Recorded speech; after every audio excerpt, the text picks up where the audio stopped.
Welcome back to H-Town Stories. I'm your host, Nick Ramirez. Before we get into the stories, please take a look at my Instagram page, H-Town Stories. Go ahead and click follow for that. Like and subscribe down below if you enjoy hearing these stories. Now, you know what we do here. This is the place for ordinary people to tell their extraordinary tales. But before we get into the story, if you have a friend that has a story that needs to be told, please contact me at htownstories@yahoo.com.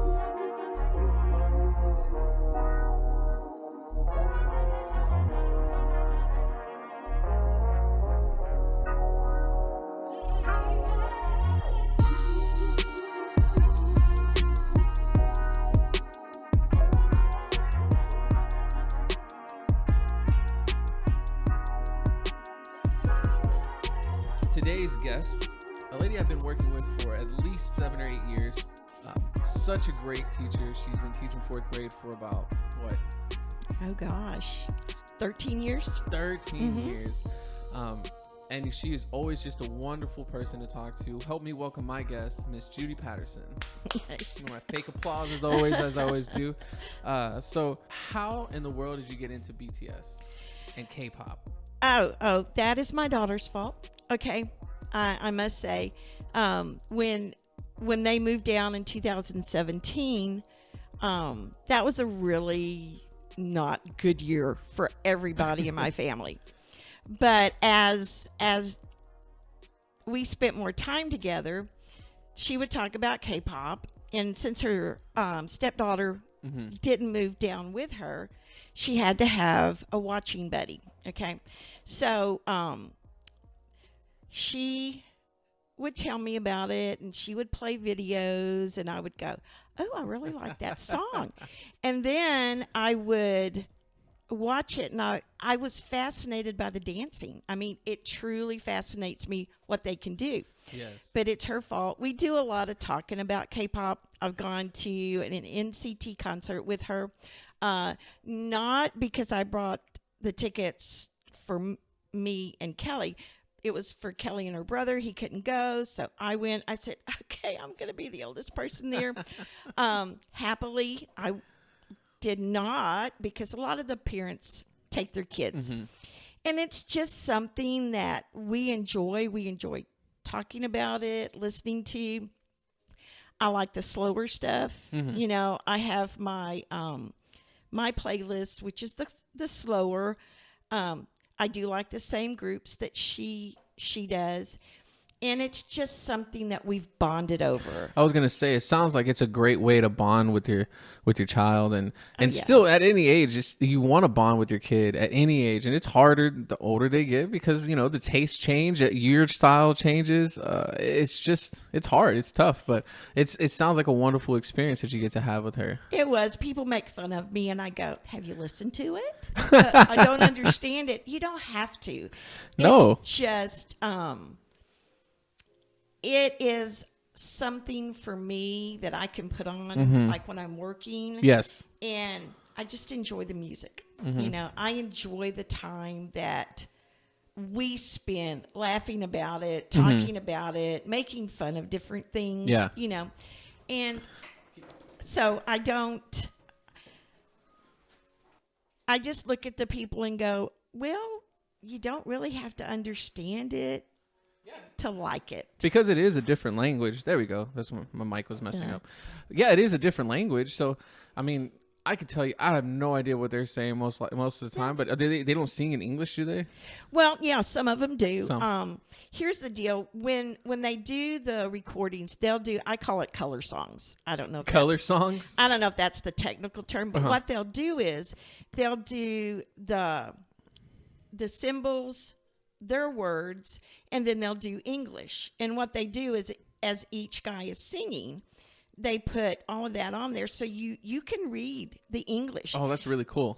They do some English songs. Yeah.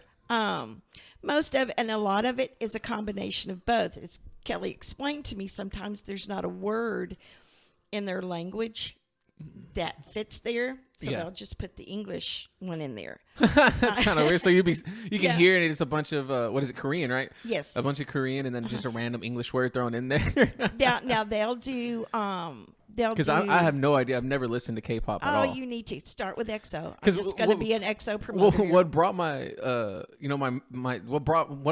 what made me want to bring the conversation up was yesterday we were at Ross and I saw a BTS little doll, Ken doll, basically, and my first thought was like, oh my god, I bet Patterson would love this. Oh no, we won't.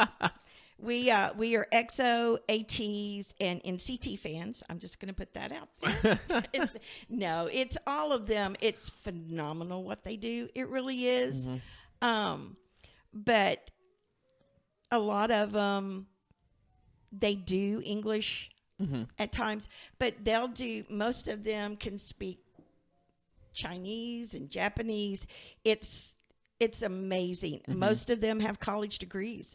I mean, one of EXO members, he's in the military right now. He's got like a doctorate in biophysics or something like that. Oh, wow. And it's a hard lifestyle for them. Yeah.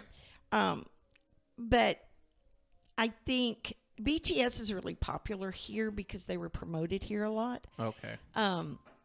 But I kid my kids because most of my girls are BTS fans, yes. and I always go, I won't hold that against you. But we have fun with it. Yeah. Last year in class, we were one of the agencies took members from different groups and they put them together, Super M, and I don't show the videos. I just play the music. Well, this video was one, and it's one, and they can watch the videos. Yeah. I just choose not to play it. But my guys were watching it, and they were going, wow. Well, and this was up until we went virtual. And one day I was playing, it was a song called Joppin', and I was at my computer, and I felt some presence behind me.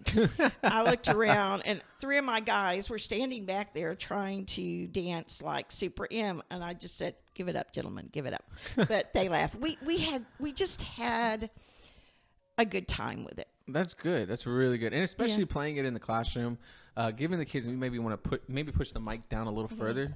And that might help it settle in so it doesn't go. But giving the kids a chance to hear different music, and even if it's a different language or something like that, exposing them at an early age, I think that's something that's super impactful, even if you're just playing it in the classroom. Yeah. It's just, I don't know, it's fun. It really is. And she loves it. To me, just being able to share that with her, especially after, what they've been through, we've been through, and it's, I don't know, we laugh, we joke, we watch a lot of it together, and it's a neat thing. Well, that's really heartwarming to hear. Again, just for you to take it on and really truly enjoy it, and then y'all have your conversations and to communicate about it, and just another step of bonding that you have taken. It's great to hear that. So with that, we're going to get into our stories, and we'll start off with just where were you born? I was born in Houston, Texas, St. Joseph Hospital. We moved around a lot, but I went to second grade in Porter, Texas. Okay. And then we moved back. We stayed in Houston and Spring Branch. I was raised in Spring Branch, but I went to high school in Magnolia, Texas. My dad was transferred. He was an engineer, and we were transferred some, but a lot of it we got to stay in the Houston area. What for the engineering? What was he engineering, and what kind of was he manufacturing things? He drew, the big oil tanks. Oh, okay. Yeah. At the right here, right off of 225. Yes, that's what he designed, and he designed those before they had AutoCAD. He did everything by hand. Man, that's a huge, using those huge pads, drawing everything by hand, laying down, all that stuff. Yeah, and he was good at what he did. In fact, he tried to teach me how to use a slide rule, and that lasted maybe 15 minutes. And we decided that maybe that was not the path I needed to go. But here you are teaching math for 13 years. I know. It's crazy because I hated math in elementary school. I hated it. And that's probably why you're really great at teaching it. Most teachers that are great teachers at one or two subjects or whatever subject it is, usually it's the one that they didn't enjoy the most when they were in school. I think it helps us understand the struggles some of these kids have. Yes. Because they talk themselves in going, I can't do math. Mm-hmm. Well, you can. You just have to have the confidence. So, I don't know. It helps me understand their frustrations a little bit more. And when I share my story, they go, really? You hated math? I went, oh, yeah. You have no idea. So, it shows them that, yeah, you can do it. You're going to struggle, and that's okay. Yes. And I think that's what we need to tell the kids. Not everybody's going to be perfect. Yes. It's okay to struggle. It's like the power of yet that we use in school.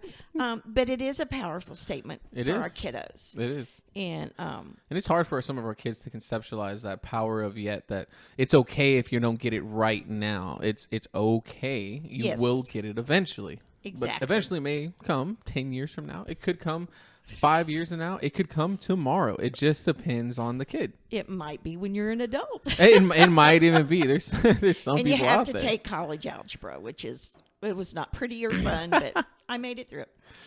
So tell me a little bit about your mom. You talked about your dad briefly. Yeah, my mom was probably the most godly woman that I know. Like I said when we talked before, her prayers probably kept me alive in my early 20s. But she loved her family. She stayed home early when I was, Housewife? Is that yeah. what you're saying? Mm-hmm. But then my mom worked. She was a bookkeeper, and she loved working. And she worked up until she was 75, I think. Still just as strong, mentally as she was in her 30s, 40s. But her family came first. Mm-hmm. It was just, you knew what she expected of you. Mm-hmm. Not that we always did it. And I have a sister. She's 11 years younger than I am. Mm-hmm. But it didn't matter what we did. And we really didn't get in trouble that much. Now, I was probably wilder in my early 20s than my sister was. But I could always go to Mother and talk to her, and she never judged. Yeah, she never judged. Now, like I said, she was a godly woman, and she let me know that you need to get right with God. Mm-hmm. But she never made me feel like a failure. Oh, and my dad didn't either. He didn't either. So, and it's hard sometimes because both of them are gone. My dad passed away in 2006. My mom in 2016, and you think they're going to live forever. Yes. And you go through these things, and I remember she hadn't been gone for maybe a couple of months, and I really needed to talk to her. And you pick up your phone, and and it just sent me into weeping. They gave my cousin her phone. Well, I hadn't changed her name in my phone. Mm-hmm. And the phone rang, and I just lost it. She called you. It looked like she was calling you. Yes, and I thought, okay, I need to change this. But it was at that point I realized, yeah, she's gone, but I can still talk to her. Yeah. There's not a night that goes by that I go, what do I do? Mm-hmm. Kelly always kids me because my mom, to go and work in the yard, full makeup. Full makeup? She work out there in the yard? Yes. She says, you never know who's going to drive up, So. Oh, my goodness. And I don't put makeup on. She goes, Mama's turning in her grave. I said, I know. She's upset. You never know who you're going to see. I've heard that statement. I think most people use that statement just to make sure you carry yourself well. And just to run to the dollar store. Fairfield is not a big place. Just to run to the dollar store. Yeah, so you said you were born here, and then you moved back to Fairfield, right? Well, they moved to Fairfield. Okay. I didn't at first. Mm-hmm. It was a couple of years when I did move there. And when I moved there, it was for several reasons, but the main one, my grandmother had Alzheimer's. Okay. And my mom and dad moved from Magnolia to Fairfield to help my grandfather. He would not put her in a nursing home. Mm-hmm.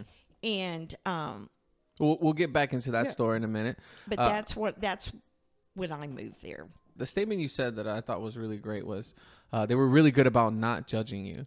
Yeah. I mean, and that's really hard. I wonder how many parents struggle with that, with parenting their children and trying their best not to judge and be open-minded. I wonder if a lot of parents struggle to be open to what their kids are into. I mean, look at you with your child watch. I mean, the BTS and stuff like that. There's some parents that be like, why in the heck are you listening to a language that you don't even know? Like they would be so judgmental on it, passively, without even really trying. When parents find it necessary to judge their kids, they have no idea what it's doing to them. Because especially when they get to be adults, they are their own people. Yeah, we all made mistakes. We got to make our own mistake. Being there as a parent, and I'm not saying not to get upset. Yes. Yeah, they would get upset at times. In fact, my mother came down to Houston one time to get me and take me home, and we talked, and I didn't. But we as parents, we sometimes have to let them make mistakes. We have to let them be their own people. In private, we cry, we go, why are they doing this? I don't want my children to ever think that there is anything that they can do that I won't be there for them.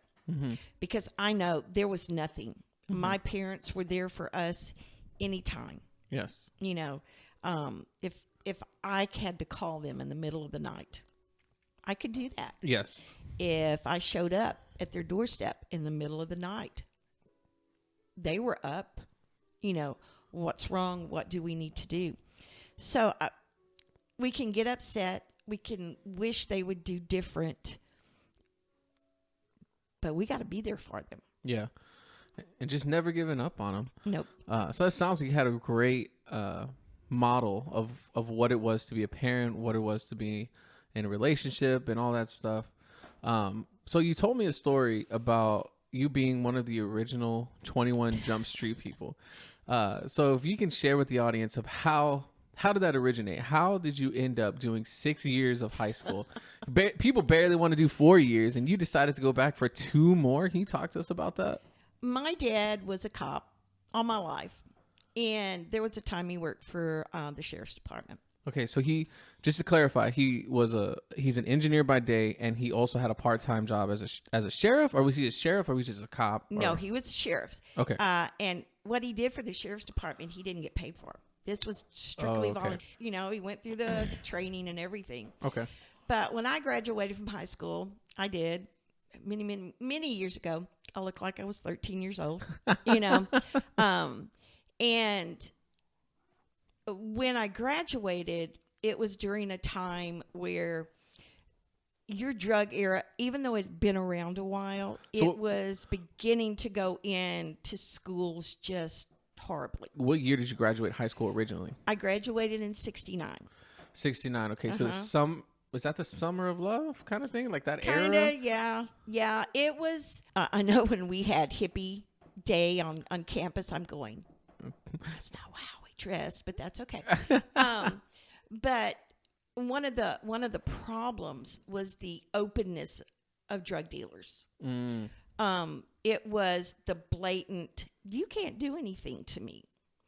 So a lot of your high schools were being just overrun with, blatantly standing out. Kids would come out after school, they'd walk by a car, do a drug deal. So when they started the program, all they wanted people to do, of course, you had to look like you were a high school student. You did go through some training. You did not carry at all in the high schools. And your job was to go in whatever job you were given. Whatever look you were given. Let me put it that way. Yes. Because we had your popular blonde, which was not me. We had your jock, and then me. That one person that acted like they just didn't want to be noticed and all of that, which was fine with me. So let's back up just a little bit. So what program did you go to? What kind of training did you do? And how did you get recruited? My dad told me about it. And He said, "Are you interested?" I said, "Yeah, yeah." And the I program am." was meant for you to. It was strictly training to know the legalities of what you could and could not do. You were not to initiate contact. You were there. It's like the words you used, intel. Yes. Okay. And to talk to the kids in school that you felt knew stuff. And you could always tell. Yes. Especially at that time. But mainly how to protect yourself if something were to happen. The only people who knew who we were was the principal. One person in the school knew, and that was it. And how long was this training that you had to do? It was 3 months. 3 months. Did you feel like it adequately prepared you for it? Oh, yeah. Yeah, Okay. because if we were going to carry, no, we would have needed a lot more time. But that wasn't the purpose of it. I know the movie glamorizes it, and it just really wasn't that glamorous. But we had to go back to school. They put us in classes. Yeah. We had to do the work, and I'm going, oh, please don't put me in trig or calculus or So, anything like that. It's 3 of you. It's a jock. It's a popular girl, and then you said it was like a nerd, Yes. kind of, so to speak. So your cover was the nerd, so to speak. And since only the principal knew, you couldn't just get away with not showing up, right? We had to actually do the work. We had to show up for class. We had to take the test. We had to do the homework. I mean, because if you didn't, your cover, especially at that time, your cover was blown really easily. So, we made up where we're from, And what was your undercover name? Sandra Smith. Sandra Smith. I know, original. But the neat thing about it is there were a lot of kids at that time that were getting involved in drugs that it was just destroying them, and these were high school kids. When you said they're destroying them, what do you mean like it's destroying them? And what kind of drugs were they doing? Because during that era, in my mind, and again, I have no idea what that era really entails, but in my mind, I'm thinking like LSD, I'm thinking weed, I'm thinking hallucinogens, Yes. maybe shrooms, like all of the. I don't know about if coke or crack or anything like that started to hit yet, but I think it was more of the mental. It was hallucinogens. mostly the weed. It was mostly LSD and the hallucinogenics. That was those were the drugs of choice. And how were they? You said they were changing them, like or hurting them. Like what was it doing to them? The marijuana, not so much, unless it was laced with something. Oh. And that would have been not a fun trip. No, and that's when the problems really started happening. Is when they started lacing it with just stupid stuff. But your LSD, some of that stuff was really strong, and these kids mentally couldn't handle it. But they kept doing it, and that was the whole reason for starting this program. We got to get some intel on who these people are that are selling it. They didn't want we called them the little people. I mean, yeah, we turned the little people in. What they wanted were those main suppliers. The people that were giving the little people the drugs. Yeah. Was it the same high school? Was it a different high school? No. It wasn't the same high school. It wasn't in the same area. Okay. It was not anywhere where there could be someone that would recognize you. For them to, require 3 people to go undercover for a minimum of 2 years and to collect intel, what kind of drug offenses were happening on campus? One of the main things is the hallucinogenics. Kids would take it During class? Class, yeah. You had people swatting flies or spiders or, and you're going, oh, do you honestly know what you're doing right now? Just in the middle of class, swatting at invisible You know, insects. The marijuana, there were not a lot of, other than just your, that type of thing. Typical stoner stuff. Yeah. But the LSD, it was bad. It was bad for the kids. But you could see the stoners. You know who the stoners were. Now, at one point, oh, be friends. Oh, no, no, no, no. No, I'll watch, but I am not going to be friends with these people. Have you met them?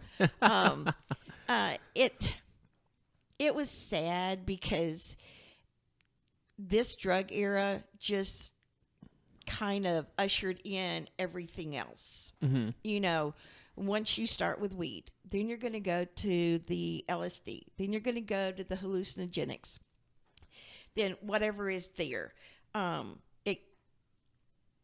Because once they did LSD for a while, Mm-hmm. it didn't give them what they wanted. So they want something stronger. Oh, okay. So they're always looking for something new. It's like an alcoholic. Okay. Yeah. When people say that marijuana doesn't impair you, yes, it does. Mm-hmm. You know, it may not affect you like LSD. It may not affect you like alcohol, but it does impair you. And yes, people can tell. Yes.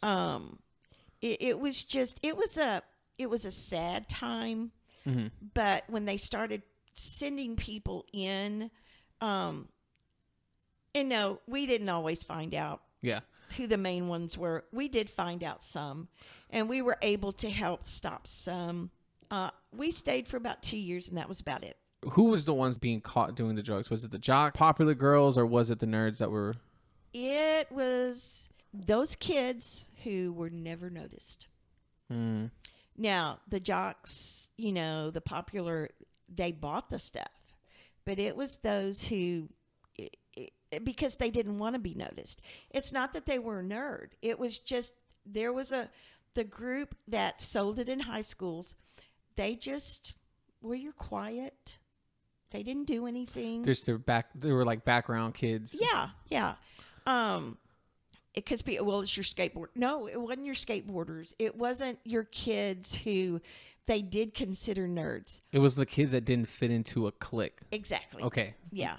And what we would do. Well, they're probably easier to prey on for the people that are selling drugs, right? Oh, Because yeah. if you're already isolated from other friends, you don't really have a set group of friends. You kind of fluctuate between groups, or maybe you just kind of a loner. It's easier for a guy to approach you. And for them to sell for you, or to sell for them rather. Right.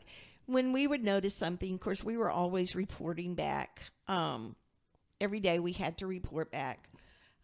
And what was that like? Like, what do you mean every day? Like, you're like, leaving school and going straight to the police station? No. Is someone there? You did not have contact other than by phone. Oh, okay. You would call a number. You would identify yourself, and then you would just make your report. Okay. But we never met with anybody. When they had to brief you, Mm-hmm. they would call, identify, blah blah blah. You know, because nobody trusted anybody then. Oh my goodness. You know, so some of the dealers, if they had found out who we were, Mm-hmm. they would have hurt you because that it's a multi-million-dollar business. Yes. So no, we don't want you messing up our business. So you acted like a high school student. You did stupid things like a high school student. But nothing was ever. If you noticed something, it was, say, at lunch. Okay. And you knew who this group of kids were. Mm-hmm. You would just eat your lunch with some friends, and you would watch. And I mean, I saw them, exchange marijuana at lunch, and y'all got to do something. They're, passing it at lunch, and they go, it just wasn't. It was not a glamorous job, Mm-hmm. because the kids who did get hooked on it were those kids who they had nobody. Mm. Now, I'm not saying that there weren't jocks doing it or your popular kids, but a lot of kids that did it, it's because they wanted to fit in somewhere. And that even if it was a clique for drugs, it was still a clique and a group of friends that came with that clique. Exactly. Wow. So going back for that 2 years of high school, did you try to reinvent yourself in a way, or did you go back and try to correct? Did you find that you might have correct some things? Did you go to prom again? Did you not go to prom? Did you go to these dances? Oh, no. Well, I did not go to any functions. And I'm going, why did I agree to do this? Because this is really miserable. I was going to say, did you regret it at all? It wasn't a regret. It was just going, okay, I committed to this and I have to do it. In a way, I love doing what I did because I did want to carry on after that. But when you're less than 5'2" and at the time weighed less than 90 pounds, you realize that if something happened and I had to carry one of these people I work with out, I couldn't do it. You know, if I had a partner, I couldn't drag them out because I didn't have the strength. Yeah. And so I did my time. I feel like we did some good. Mm-hmm. I do. With the drugs, it's a problem that it's still in the high schools. Yes. You know, it's in junior highs. It works its way down. Does. But the people who go in now, they do carry because your drug dealers are meaner. It's naive to think that it's naive to think that this doesn't occur now. Right. I think it's so like I think there was a part of me that thought like, oh, that was such a interesting era to be able to do that, but why not? Why wouldn't this occur now? Whether they're a teacher, a teacher being planted, or a student, or even a janitor. Yeah, and there nowadays it's just anybody, because the drugs are bigger. You know, the drugs are more dangerous, and the drugs seem to be more pharmaceutical. Yes, man-made drugs, not necessarily these LSD and all these other things. They seem to have gotten away from that stuff. Yeah, it's. And now it's medicinal. Right. Kids will steal their parents' prescriptions. Yes. You know, they'll sell it and or the Adderall. Yeah. Oh, yeah. Yeah. I mean, I know there was Adderall. Adderall was readily available at my university. I mean, you could find someone that had it or sold it or had an extra pill for you to take. Excuse me. Oh, yeah. How do you feel about the states legalizing marijuana? I mean, it is a multi-billion-dollar operation. I think if they do legalize it here, it will be taxed tremendously. Mm-hmm. Well, I believe it's taxed everywhere. Yeah, it's legal. It's ridiculously. I think I've seen prices at some point. It's not pretty high. It's not that I think it's controlled more as far as lacing it with stuff. I think that control will be better. I'm not going to say it's going to stop. Yeah. It doesn't mean that it's going to stop the illegal sale because these people who are pushing it, they are lacing it to get you hooked on it. You know, a lot of people say you can get hooked on marijuana. Some say you can't. It's just depends on how pure your product is, I guess. Is that what you're saying? I don't know how I feel about legalization. I've just seen so many kids go down a path that it ruined their lives. You know, when I was 16 years old, my dad took me down to juvie downtown Houston. Oh, really? He says, you get caught with drugs, this is where you stay. And he made you walk down the hall? Yeah, we walked it because it was such a bad thing. And this is what people don't understand. I know it's used for medicinal purposes a lot. And I'm, good, fine. But I can't say that, I'm just 100% okay with it, But I can't say I'm not. It depends on how they do it. How can you control it so one of these big companies can't start lacing it with stuff? So you to change stories or to shift our stories, you mentioned a story about a meth fire. Oh yeah. And so keeping on the track with drugs, okay. What can you tell that? Can you share with the audience the meth fire story? Yes, my grandfather built. I remember being there when I was 5 years old. He built the house that they lived in for a while. And then when my parents moved back there, they lived there. And it was It was a generational house. yes, it was. I mean, every nail, everything So when did. when you said he made it, like He built it. did he like how, like I'm gonna go even further. Did he make like he actually got the wood and shaved the wood down? I was gonna say no. He was out there like Ryan Gosling out there in the Notebook. No, he went to the lumberyard. Okay. But he did. He built it, and it was a wood frame house. The floors would creak, there was a part underneath the house. And oh gosh, I was 5 years old. I remember being in the living room because they hadn't added the den on yet. And so when my grandmother got sick, my mom and dad moved up there. So they moved into that house. My grandfather moved into a house that he owned in town. And he wouldn't put her in the, nursing home. So, that house, that's where we spent all our holidays, everything. My sister and her family moved to Fairfield. Well, and then at some point, because my dad had already passed away, they moved in with my mother. Okay, and they put a building behind the house that was their bedroom.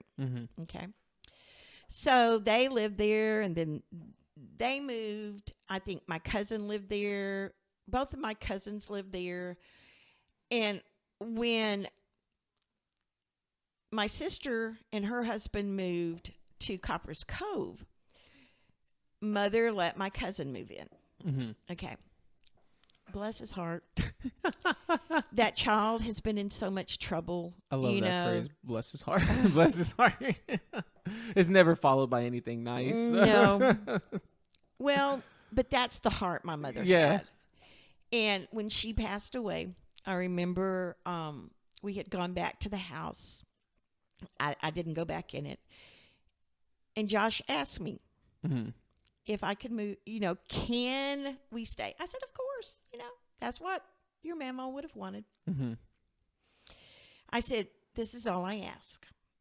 Box her stuff up and put it, because I couldn't go in, because I wasn't there when she passed away. I had to talk. I'm the oldest. I had to be the one to decide to take her off of life support. Oh, man. And so, but my sister and I did it together. We did. So he says, okay, I'll do that. And in my brain, I'm going to regret this decision. And so he did. They lived there. And my other cousin who lived in Austin, I think he thought, well, that was a mistake. But I did what she wanted me to do. Yes. And so everything was okay. I talk to my sister every now and then. How are things going? Oh, good. And I'm going, no, they're not. I don't think they're going that good.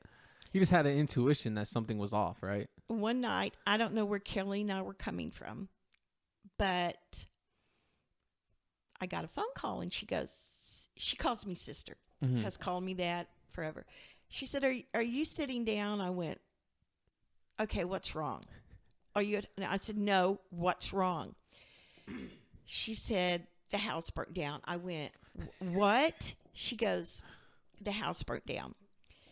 And, we talked some, and this is the thing that got me.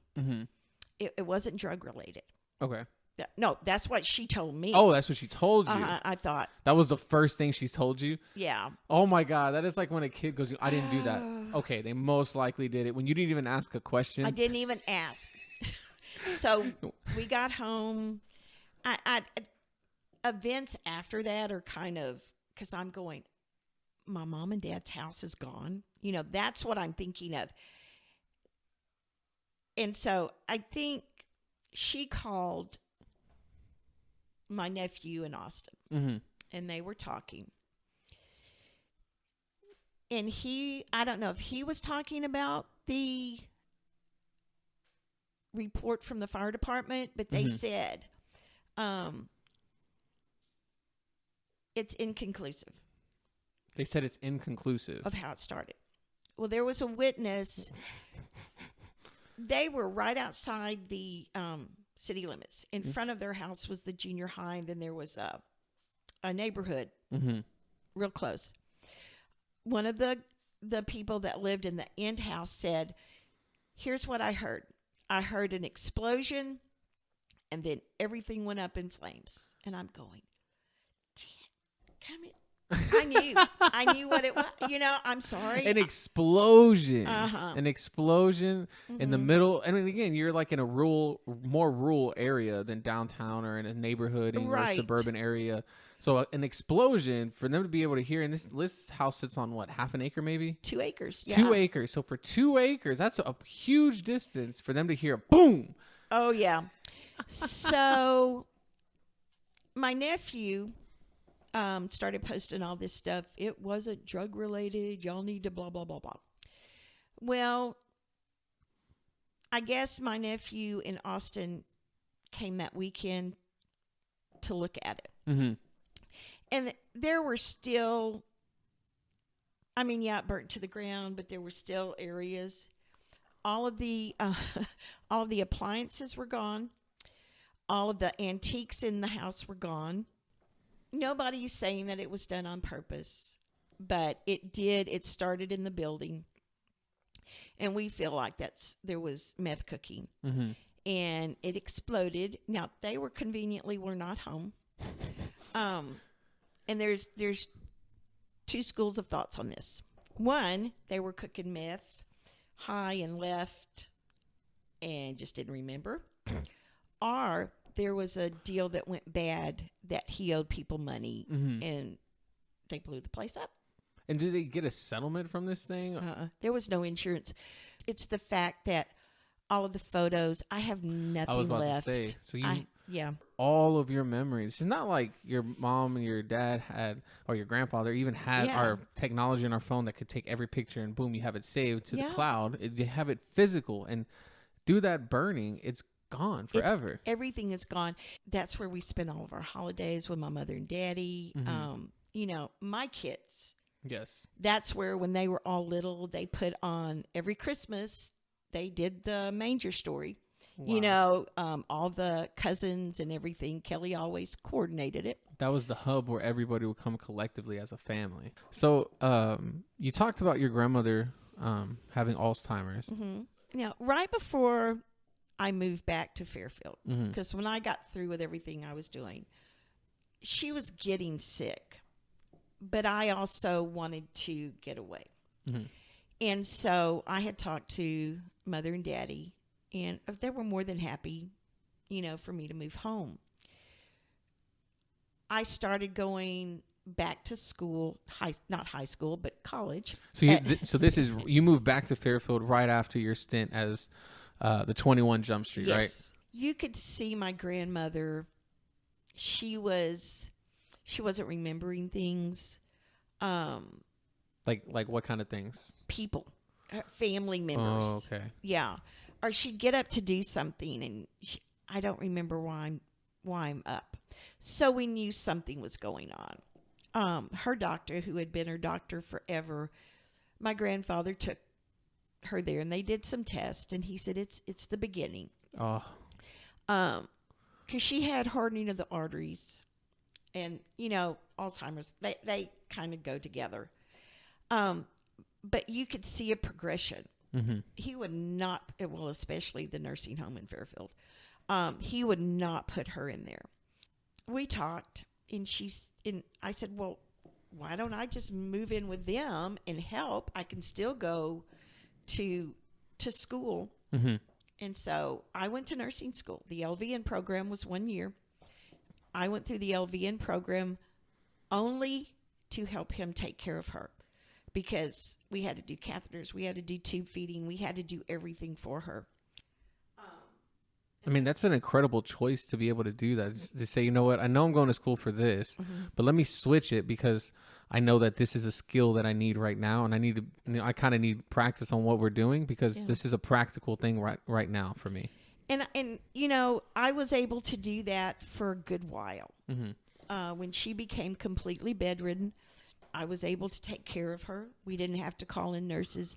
But then it got to the point where it was just getting too much on all of us. So when you moved back, and you're going to school for the year, the first year you're there, it's not as rough. No, the progression was pretty quick. Mm-hmm. But you could just see that change in her. Because I remember, when they lived on the ranch, Saturday, we'd all get dressed up. She would drive us into town, and we'd go, to the little stores. She got where she didn't recognize who I was or my mother. And that was devastating.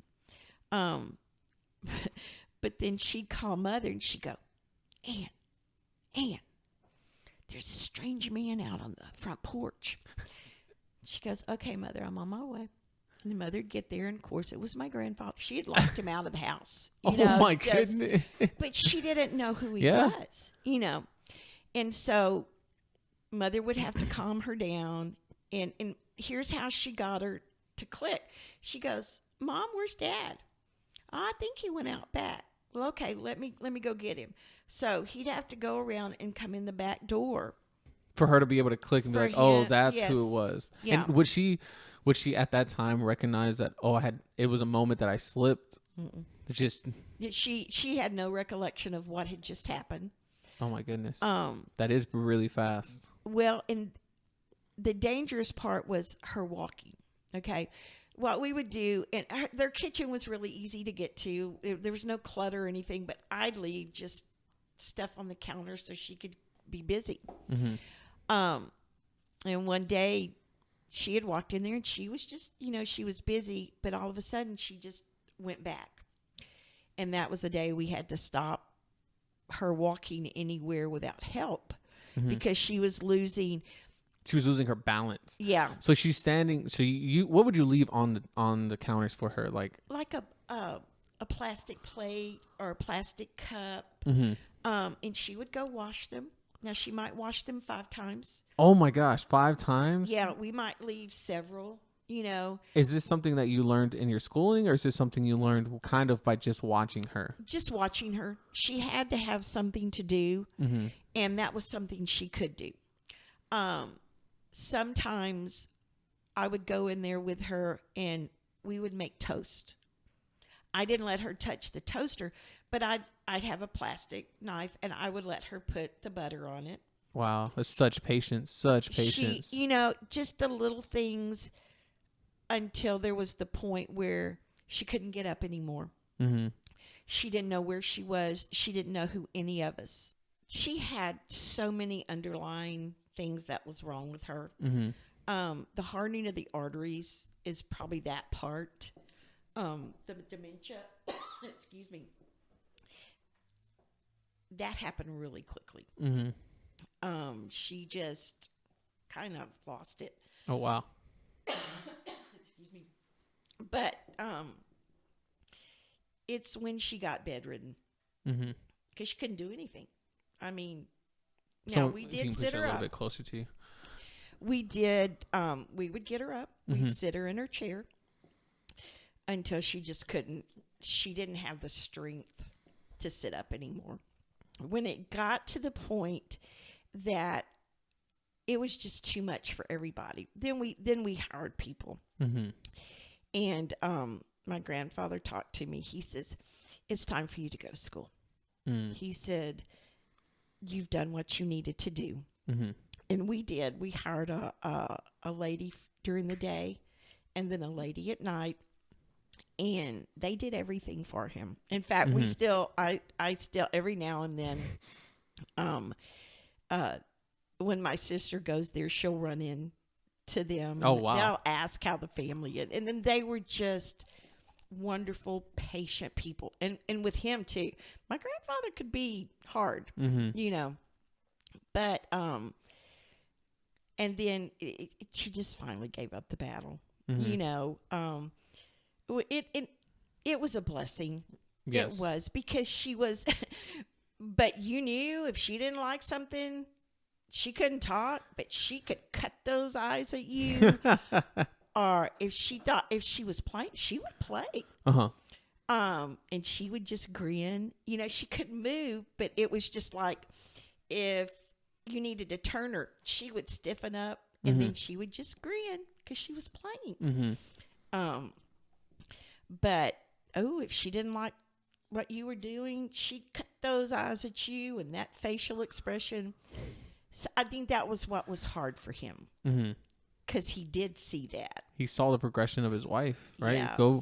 Like you said, I've never seen or witnessed anybody with that type of disease. And when you described it to me, you described it basically reverting back to almost a baby in a way, because you go from not being able to do anything to you can't even walk, can't talk, and you're almost mute, can't feed yourself. It sounds so painful to see. It was sad to watch her because she was so active. And it was sad for me. And he would, every night, he'd go in there and talk to her. He would read the Bible to her. He would read her favorite scriptures. He would go talk to her just like everything was okay. But having to watch him watch that was hard. And my mom, and it wasn't too long after she passed away that he did. What did that time in your life teach you? Family is everything. Family is everything because they're not here forever. And you're supposed to take care of them. Yes. I don't care what they do. You're supposed to take care of them, because that's what he did. He did not abandon her. He was there until the very end. And he took care of her, and he would not put her in a nursing home. So it really did. I don't care. It's like with the fire. I know it's a horrible thing, but he's family. Yes. I'm not going to abandon him. Yeah. I might fuss at him, but I'm not going to abandon, especially when you don't have that much family left. Yes. So that's why my family, my children and my grandchildren, they're everything to me. That's a beautiful sentiment. And with that, we're going to take a break here, and then we'll jump back in a moment. Okay. All right, guys, welcome back. We're here again with our stories. And so we're going to get into we'll call it the divorce, right? Almost. The separation. Almost divorce. The separation. Yes. So let's go back. We're going to talk about how you first met your husband. We met at the BSU at Navarre College. We used to, BSU used to go every year on a mission trip to Matamoros. There was an orphanage over there, and we were repairing it. I can lay concrete. I can do drywall. But that was before the government took it over. When the government took it over, we couldn't go back, but that's how we met on a mission trip. And just started dating, and then so what was his opening line to you? How did he wow you? It was, he was a singer, I was a speaker. As you can tell, it doesn't bother me to talk. But and I can't remember even where this was, but that summer they had asked the people at the mission place where we stayed, do you have someone that can come talk to young kids and sing? And they went, well, yeah. So we went. He sang, I talked. And I guess it was just that we had a lot in common, of things we liked. We started dating, and then we got married and went to Nacogdoches, and that's where we went to school. That's where we had both of our children. And it was really good. Maybe first year and a half. But then it changed. And what was the change? The first change, we'll say. His first affair. And I had taken our daughter, who was not a year old yet. She was born in December. This was in November, and he had to work And we went to my parents because I trusted him. When we got home, there was a note. It was really weird. And then he showed up. And then he really didn't explain a lot of stuff. You said there was a note. What was the note? It said, "We will love again." I'm going, okay, I don't understand this. Just that. Nothing else with the note. Just one single note that says we can love again. Yeah. Well, then the truth came out. So then after you find the note, he ends up showing up still that same day? That same night. Uh-huh. And he pretty much laid it out, what he had done. He had gotten drunk at a party and met this girl, and that was history. But because of that, our relationship was over. Mm-hmm. He said, we talked and fought for about maybe a week. And then one day I came home and there was $250 with a note that says you need to go home to your mother and father. So wait a minute. So initially, the first time he tells you we can love again, as far as like I cheated on you, I kind of want to work this out. So that's what it feels like he's alluding to. And then not a week later, here's $250. Go live with your mom. I'm gonna have the rest of my good life. Right. And even his parents or his mom told me that that's what we needed to do, and I went, no, I don't think I'm going to do that because I was going to school too. Yeah. So he moved out. I remember on her birthday, because even now she'll tell you my birthday was a lie, because I've got pictures of him and his parents sitting there on her first birthday. He was not living at home during that time. Oh my goodness. And this went on. He tried to get us kicked out of the apartments. So it was housing. How long was he living separately from you during that time? This was at the end of November till probably the middle of March. Quite some time. I mean, just more than a few months. Well, and he did file for divorce. But then whatever made him come back, he didn't want to do it. He stopped the divorce. And he tried to get you kicked out of the apartment? Yeah. How did he try to do that? Did he leave them a note that said they need to $250? This was campus housing. Mm-hmm. And okay. He was on full scholarship there. And he went and told them she's not supposed to be in there because she's not on my scholarship. And they said, we're not kicking her out because she's your wife. What a jerk. I did take her for a little bit, and we did go to Mother and Daddy's and talk to them. And of course, my daddy wanted us to move right then. I said I can't. Mm-hmm. I don't know why I went back, other than if I hadn't of, my son wouldn't have been born. Mm-hmm. So I don't know if I really forgave him, if it was comfort. I don't know, but we got back together, and everything seemed okay. Mm-hmm. Seemed like on the outside, yes, and in the inside, like you're not sleeping together, you're not next to each other. No, that wasn't it. It was just he has a way of being very cruel. Well, we had moved into, there were old Army barracks at SFA, and he got the job as I don't know what they call it, manager of it, and everything was going really good. Brian was born, things seemed real good. This was the last year, and he was getting his master's. Mm-hmm. The choir went to, because he was a music major, choir went to, I think, Washington, D.C., I'm not sure. He got back, he was really strange, and found out same thing happened. Not the same girl, somebody different. While he was out in D.C.? Uh-huh. Oh, my goodness. So we moved to Houston. Mm-hmm. He got a job at Aldi.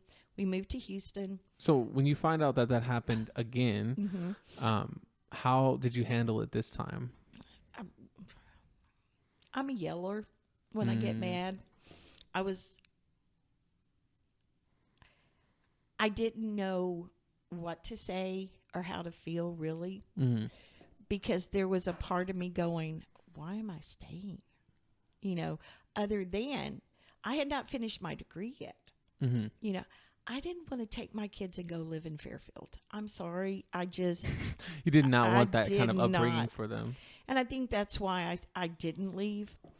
But everything seemed to be going good there. Mm-hmm. But he could only stay in one place for a little bit, and then he couldn't take it.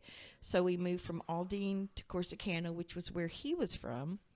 We were there a couple of years, maybe. He couldn't stay there, so we moved way out to Denver City.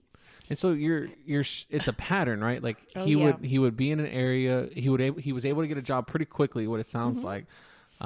So he had a way of talking and manipulating people. Did he have like such a charisma? What was it that he was able to just snake his way in so quickly? He was a master, or he is a master manipulator. He's very personable, very, when people first meet him, you know, oh, they just love him. But then after you get to know him, he changes completely. How would you describe the change for somebody out there that might be married to somebody that's similar or something like that? It's like one day he's your best friend, and the next day he's saying horrible, ugly things. Before we moved to Aldine, we moved in with my parents for that summer, so we could find a place. And I was going through, we had boxes everywhere in their house, and I was trying to get things cleaned up. And this notebook fell out. And in the margin of the notebook, it says, why don't you just go ahead and die? I wish you'd die already. And I went, whoa, okay. He was working in Corsicana. And he came home, and we talked. Well, that was a long time ago. That was with her, the first one. Mm-hmm. And I wasn't really satisfied with the thing, but we were living with my mother and daddy. I didn't want to get into it with him. You just kind of let it slide off. Yeah. But he was. You meet him, everybody loves him. Mm-hmm. It's everybody else's fault. I didn't do anything wrong. They're picking on me. You know, that's our history together. Mm-hmm. So when we moved to Longview, we thought, whoa, this is it. You know, because we're going to be in a place where we can stay here. My kids can feel settled, you know. And everything was good. Maybe a year. Wow. So again, the pattern is at least 2 to 3 years, and he's done. Right. Now, we didn't move. Both of my kids graduated from Pine Tree. My daughter went through hell and back because he was the choir director at Pine Tree, and things that she had to go through. So did my son. It was just inexcusable. That's why they're so strong. I really do feel like God was there with them during that time, and he gave them a strength that I don't see in a lot of people.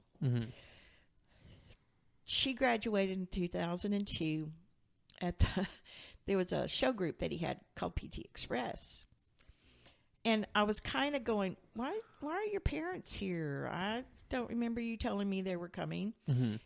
During that concert, he announces that he won't be at Pine Tree next year. And I'm going, okay, well, would have been nice if you'd have talked to me. So you're sitting in the audience. You're there with his show group, and they're performing. He comes up and just, all right, I'm done. And you are blindsided by this. She was on stage. She was on stage? Yeah, she was. Oh my goodness! This was her last, show choir thing, and she goes off. I can't imagine being blindsided like that, especially if you're already used to. At this point, you've been married at least 10 years, and you're used to every 2-3 years you got to pick up and go because it's somebody else's fault. I can't be here anymore. I've done my job. And it's not like he's like ADHD or hyperactive or something where he's got to go from job to job to job. Like he burned through his relationships there. I think so. Yeah. And I mean, we have theories about why we really had to move, but he got a job in Tatum, which is a little town outside of Longview. And I said, I'm not moving. I said, your son has 2 more years. and I'm not moving him. So Brian was able to graduate in 2004, and that's when he got the job at South Houston. Down here in Houston. We moved here. I got the job at Freeman. And just to clarify for the audience, you've gone from almost one side of Texas to the complete other side of Texas, back down to Houston. So you've been from Houston to Fairfield to Nacogdoches, all the way across to Longview, and then come back all in this span of 10, 12 years? Yeah. My children, every time they would feel like they were getting settled or they would find friends, here we go. And it wasn't something that was discussed. It was, we're moving. Now, and I did put my foot down in Longview. We were able to stay there. But 2 years isn't that much longer, really. It's still, I mean, that still puts you in a spot for 4 years versus 2 years. When we moved to Houston, I thought, okay, this is good. It's a new. She stayed in Longview, but that was her home. Yes. You know, that's what she knew as her home. And plus, she had met her boyfriend. And, you know, I think it was probably good she stayed there instead of coming here. Brian, he graduated. He had torn his meniscus the last baseball game of the season. Oh, so he had surgery, but he went to live with his grandparents so he could go to Navarro. So it's just you and him that comes down here to Houston. Yeah, and everything seems fine. You know, I mean, when it's going well, it's going well. Is that what you're saying? Yes. There was an incident where he let an ineligible singer sing, which is 101 UIL. And he had to leave South Houston.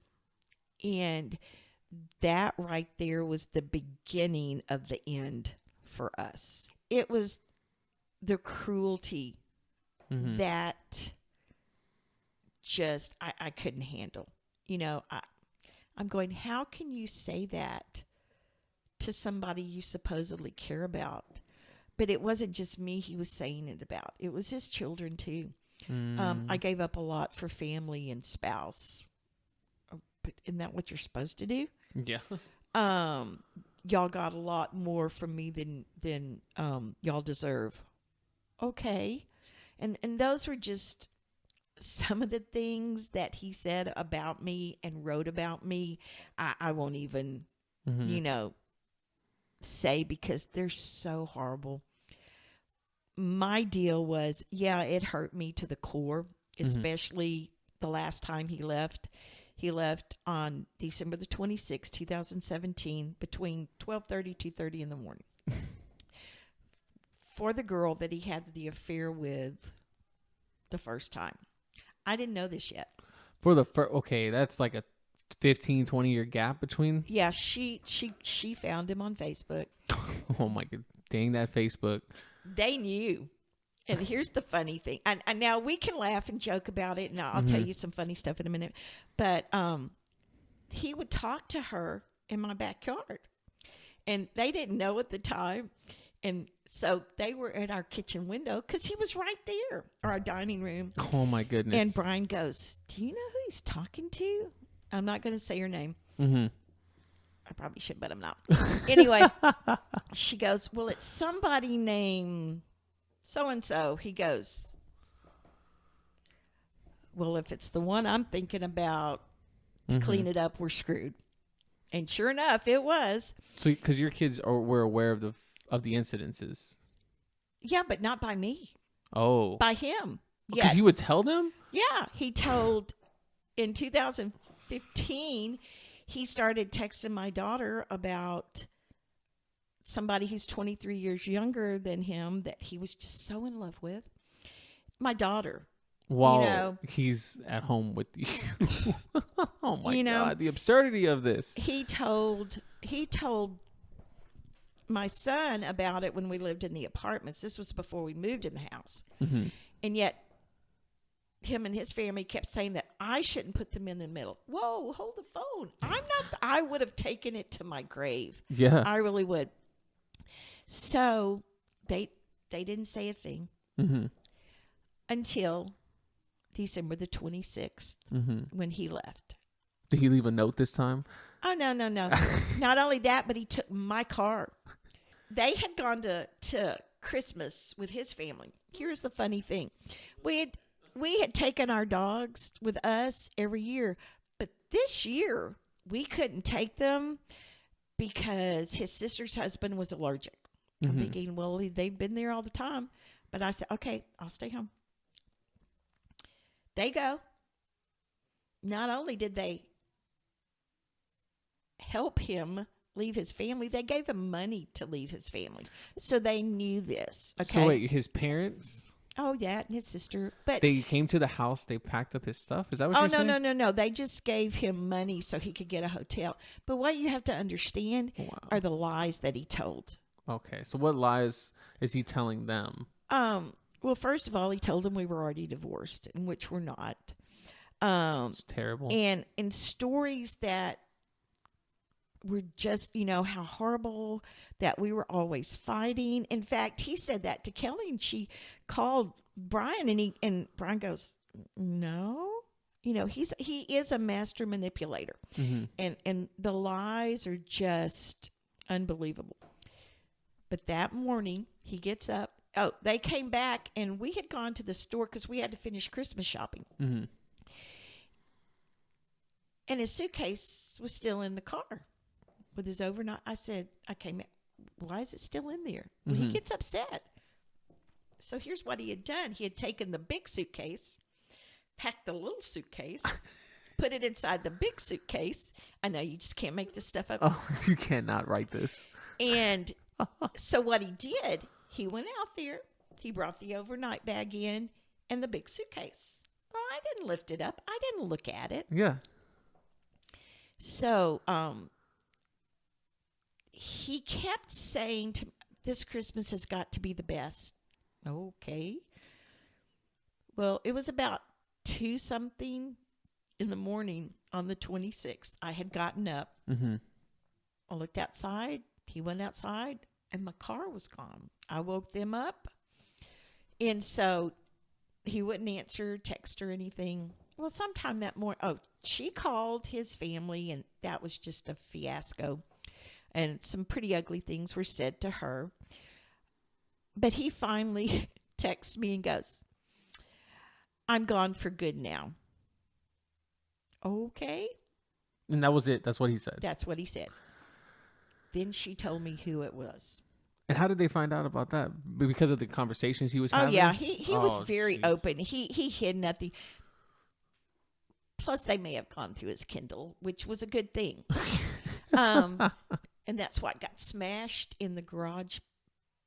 I don't know if she threw it first and Brian finished it. Or I don't remember. It was target practice going on. Yeah. Well, when they told me that, I got on a text. I said, I don't know, I may have said till the end of the day to bring the car back. I don't have to. So the car's in my name. Yeah. Solely in my name. So I called the finance company and I told them, they said, oh, if you want us to call, we'll call. I said, no, let me take care of this. So I called him. I said, yes, I can. And so then I don't know what made him do this, but he says, okay, what if I give you half of my salary every month? I'm not stupid. Yeah, go ahead. Because just for him to keep the car, or not be called, for you not to call the cops on him? Yeah.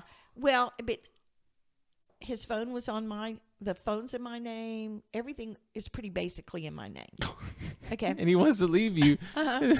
So, and I was okay with that because at that point it did keep us going because we would have lost everything, So it was just, I can't say there was all ugly. He was just stupid, crazy stuff he would say or do. In May, I think it was. Maybe in the end of April. I had left my phone at home. She comes up to the school, and he says that we were taking advantage of him, and at the end of the month, he would stop giving us money. So for how long was he giving you half of the paycheck? 5 months. 5 months. It wasn't. See, he said until the divorce. Well, I expected him to file for the divorce soon. Never did. So when he did that, So, knowing like that you've been separated for a while now, was he diagnosed with any kind of mental disabilities or anything like that, as far as like maybe bipolar or anything like that? in 2001, I think it was depression. I don't know what year he was diagnosed with bipolar. Okay. Here's the deal. There is no medical test for bipolar. You answer a few questions. I can go on there and answer them and be diagnosed with bipolar. Oh, wow. Okay. But he uses it as an excuse for being ugly and cruel and just, I don't, any other synonyms you can put in there. But my deal with this whole thing after he left, after everything we went through, I started reading, and there, And what were you reading about? it's a thing on Instagram called Quora. One day there was a question, what is narcissism? And it was a psychiatrist. It wasn't just somebody. And they started pretty much bulleting I thought, okay, now I know what's wrong. Everybody else was always wrong. Everybody else's fault. We stopped him from meeting his full potential because he had a family. And it was the erratic behavior from him. I mean, like, I've never told my children not to talk to their father, except for one time, and I'm not going to talk about that.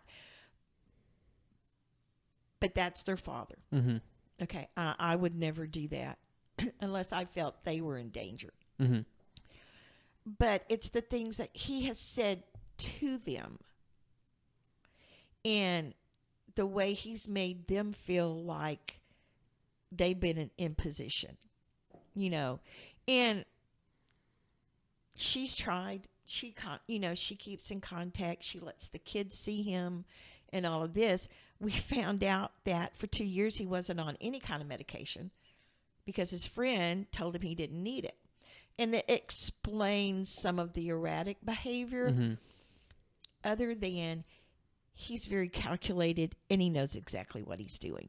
So when he's on the medication, is it much better for him, or is he still just as cruel at times, or did the medication help? No, he's still, to me and them, he's still cruel.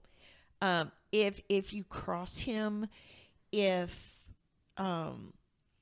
he thinks you're going to make him look bad, he's going to be cruel. He's going to start the lies. It's all going to be your fault. South Houston, he allowed the ineligible singer to sing because he was unhappy with me. That's what he told you? Yeah. Yeah. That's what he would go talk to his psychiatrist. I would just ask, is everything okay? Well, he would go, well, you just want to know what I say. I said, no, I just asked if it was okay. But he had gone into a facility and he had to do outpatient therapy. Well, the lady needed to talk to all three of us because Kelly wasn't living here at the time. But my son and I went because he had told us it was just the two of us that needed to go. Well, when we got there, she says, well, where is he? And we said, well, he said it was just us. And she looked funny. But we stayed and we talked. As we talked and as we answered her questions and we talked, there was this look on her face like, this is not adding up. And what he does is, if he were to talk to you, he's going to tell you things to make us look bad. Because he didn't do it. He's not capable of doing it because he is sick. That's what he'll tell you. my problem with this whole thing, and after I've read all of this stuff, is that, yeah, they do a lot for patients, Mm-hmm. but it's the family members that people need to help too, because they're the ones that are being verbally abused, emotionally abused, not physically, Mm-hmm. because I wouldn't Yeah. have taken that. But it's, nobody says, well, what can we do to help you when someone looks at you and calls you a horrible name, Mm-hmm. or tells you you're pathetic because you won't accept his affair? Wow. And he did in one of his texts. He said, well, you're just pathetic. You won't move on. Well, sweetheart, we're not divorced yet, you know. And she posts things. Now, I'm not on their Facebooks anymore. I don't read all of the texts and stuff anymore. I just keep them because he writes everything down. But she even posted, you know, people who are stuck in relationships that are over, and they just, well, okay, well. And I told him. I So said, he's still with this lady? Oh, yeah. Oh, and it's been almost a year? Almost 3 years. Almost 3 years that he's Yeah. still with this original person that he cheated on you with. Yeah. But see, she was the love of his life. In his eyes. I messed that up. We messed that up. I'm thinking, you're the one that came back. You know, people say, why didn't you leave? I don't know. I honestly cannot say that I thought about it, Mm-hmm. but then the only place I had to go was Fairfield with my children. Mm-hmm. They would have cut my throat. I know she would have if she'd had been raised in Fairfield. But something just told me not to. Mm-hmm. I think things happen for a reason. My strength doesn't come from anything I do. It really comes from God. Mm-hmm. He has, through all of this, said, just listen to me. Mm-hmm. I stayed here because this is my home now. Mm-hmm. Freeman is my home. That's why I stay there. You know, like I said, if I were a lot younger, you know, maybe. But they still have to deal with him. I have not contacted him. Oh, it's been almost 2 years, other than when she went into the hospital. I did tell him they're taking her up for surgery, or I texted him twice. I don't know. But the last time I said she's out of surgery, when she's able to wake up, she'll call you. Mm-hmm. Oh, thank you very much. I don't respond anymore. Yeah. After what I've read about narcissism, they don't change. If they come back, it's just going to be the same, but it's going to be worse. Why worse? Because they're incapable of caring about anybody but themselves. Mm. And every time that he's left 3 times,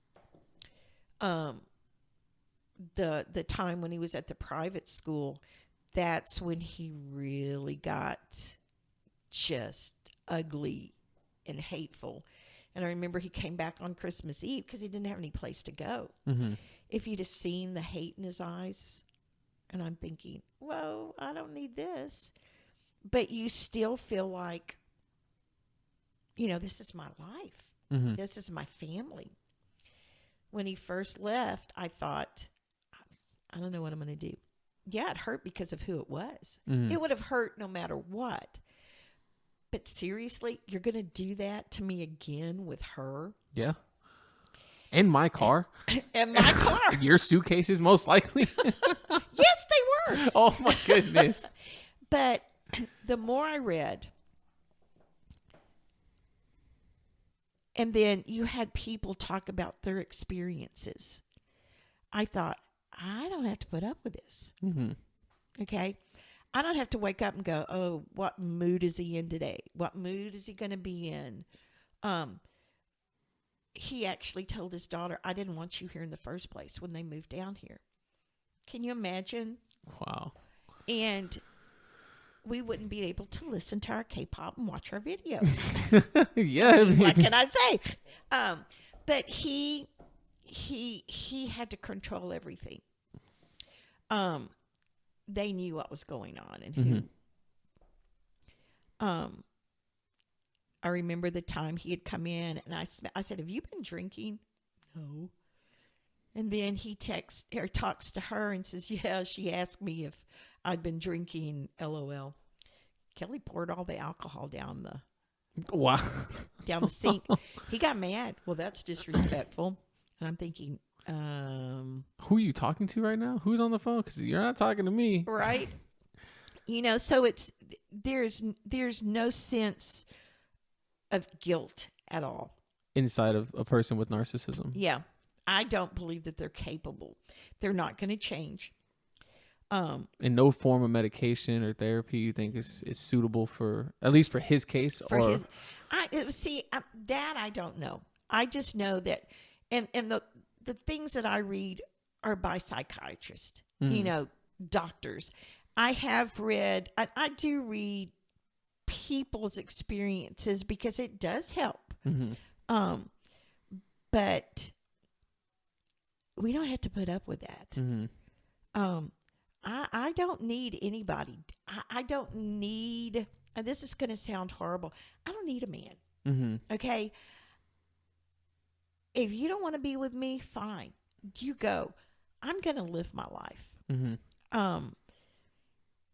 Sometimes I think, but you took away my opportunity to meet somebody. Because I go, have you seen what I have to choose from now? No. But it's just, there's no concern. He contacts them sporadically, Now, the last few times, he hasn't done stuff to gripe at them or belittle them, So, Caroline and Caleb need a grandfather. I mean, their dad passed away in 2019, but he thinks showing love to them is bringing them gifts. Not spending time with them, putting the effort in, doing the little things that we see grandfathers do on our job. Right. So it might, several weeks will go by, and she does. She answers his text. That's her dad. She may not like him, but she loves him. Yeah. Brian so much won't talk to him, but she was here through some of it. Brian's first birthday back from the Marine Corps, we had gone to Chili's. We were sitting in there. He gets a phone call, and it was his psychiatrist. Do y'all have weapons at home? Brian goes, yeah. Well, you might want to get rid of that. Why? Because he would go tell his psychiatrist all of this stuff that we're doing and how bad we made him feel, blah, blah, blah, blah. And his way of getting attention was to act like he was going to commit suicide. That was his way. He seeked it. Oh, my goodness. Yeah. And when a psych patient, when they do that, they put him in a mental thing. So he had to go to a mental institution? Oh, yeah. He's been in 1, 2, 3, 4. 4. He's running out. Wow. Yeah. Here within the city? Yes. And how long did they have to keep him for that stint? At least 24 hours minimum or something? It's 24 hours minimum. He was in there, some of them 2 weeks, some of them a month. Wow. And you would have no idea? Like, you would just get a phone call saying he's there? Or? Oh, yeah. Well, no. He would come home, and Brian would take him to the facility. Wow. And we did. We visited him every day. And it's not that I didn't know his indiscretions, because when he really got ugly one day, telling me where all he had been, and I'm thinking, and that makes you feel proud, my deal right now is somebody hearing my story. Yes. That's going through this. Don't feel like you have to stay. Don't feel like that's your only option is to stay with someone that treats you that way. Because when it's over, when they don't care anymore, they don't care anymore. There is nothing I could do. There's nothing I could say that's going to change his mind. There's nothing they can do. You know, he feels like that we are the sole cause of all of his problems. You know, and you can say that to me, but when you tell your children that, yeah, that part right there is the thing that haunts me, are the things that he has said to them. That seems to rattle in your brain more than the things that he's ever said to you. Oh yeah, yeah. Because I know they're adults and they're strong. Mm-hmm. My children are very, very strong. But they're still his children. Mm-hmm. We're doing good with it. Mm-hmm. There are days it's hard. I mean, it just will be, because my deal is, why haven't you filed for divorce? I'm not going to do it. I'm not going to pay for it. It's not that I don't want it. I'm just not going to pay for it. You're the one that said you wanted it. You should be the one that handled it. People say, why do you still wear the ring? I can't get it off my finger, and I'm not going to have it cut off. You know, there's no deep philosophical thing. I just can't get it off my finger. But we're doing good. Mm-hmm.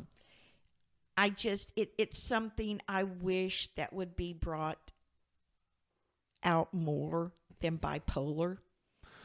True. Narcissism is, I'm sure there's a lot more people out there living with narcissistic parents, siblings, all that kind of stuff.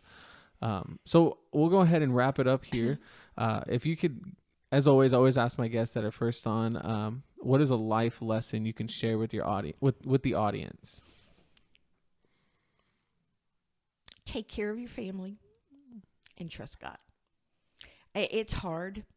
It's hard. It really is. But he is my strength. Mm-hmm. My children are my strength. I don't know what I would have done if they had not been here. But God allowed her to move here. Mm-hmm. And what she had to go through, and the reason she had to move here, it was horrible. But he still brought her here. Mm-hmm. Brian is here. You know, don't think that there's not a way out, and don't think that there's not help. Live your life. Don't waste it. And certainly don't waste it on someone that you know doesn't care about you. You know, I'm happy. I can go in my room and listen to whatever I want to. Mm-hmm. We can sit in the living room and watch horror movies and paranormal stuff. Be yourself. Don't let someone change you just because you're in a relationship with them. Mm-hmm. That's what I did. And this is me. I like to joke. I like to have fun. I don't like to be serious a lot these days because we've been through so much of having to be serious. Mm-hmm. Find friends. And that's what I want for my children, is for them to find friends here so they don't always have to take their mother to K-pop concerts. Even though I enjoy it. But don't let anybody keep you from being you. That's such a good sentiment. You know, I love my family. Mm-hmm. I love my job. I don't want to work until I can't walk anymore. Mm-hmm. You know, I'm ready. I've had a good run at education. Mm-hmm. But I'm tired. Mm-hmm. And if I could tell anybody anything, Mr. Williams was a principal in Corsicana, Texas. He says, pick your battles. Mm-hmm. Because you can win the battle and lose the war. Mm-hmm. Don't dwell on things you have no control over. I have no control over what he does. And I really don't care anymore. I don't, when I hear his voice, used to it, I would go cry in the other room. There's nothing.